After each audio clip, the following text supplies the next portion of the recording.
When somebody tells me that they don't see race, I say, I mean, that's fine. You know, you can choose not to see the sky, but it exists. I'm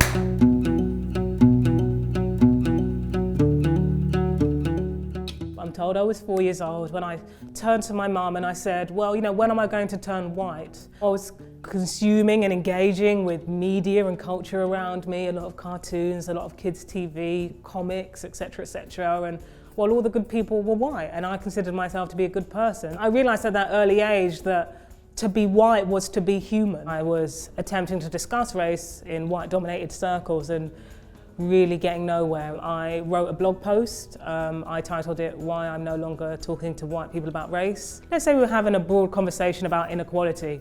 As soon as I tried to raise the topic of race, there was an almost immediate clampdown, shutdown, denial from my conversation partner. They tried to find ways to convince me that absolutely no, race had nothing to do with it, that actually I had a chip on my shoulder, and that, you know, why was I trying to make everything about race? I'd actually decided to have a conversation with a person who can now confidently say probably is a white anti-racist, a white critical anti-racist.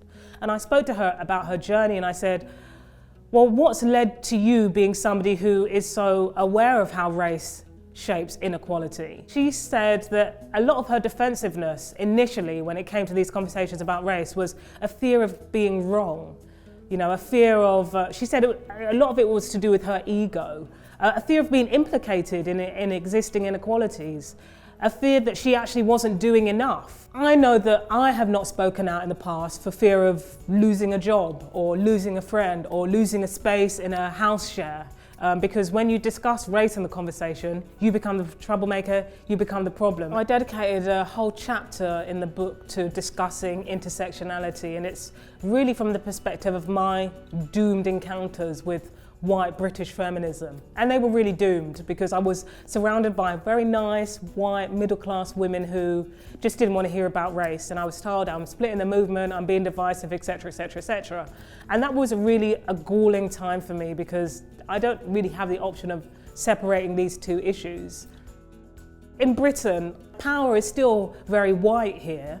Black and minority ethnic people are about 14% of the population, but that definitely is not reflected in the corridors of power, in who shapes culture, who shapes politics, who shapes the arts. No one's asking the gatekeepers to examine their own prejudices and ask, well, why aren't you recruiting people who are not like you and not from your background? I heard a great quote, and I can't remember who said it, but the person said, you know, you can't ask me why I haven't been invited to the party, you have to ask the host.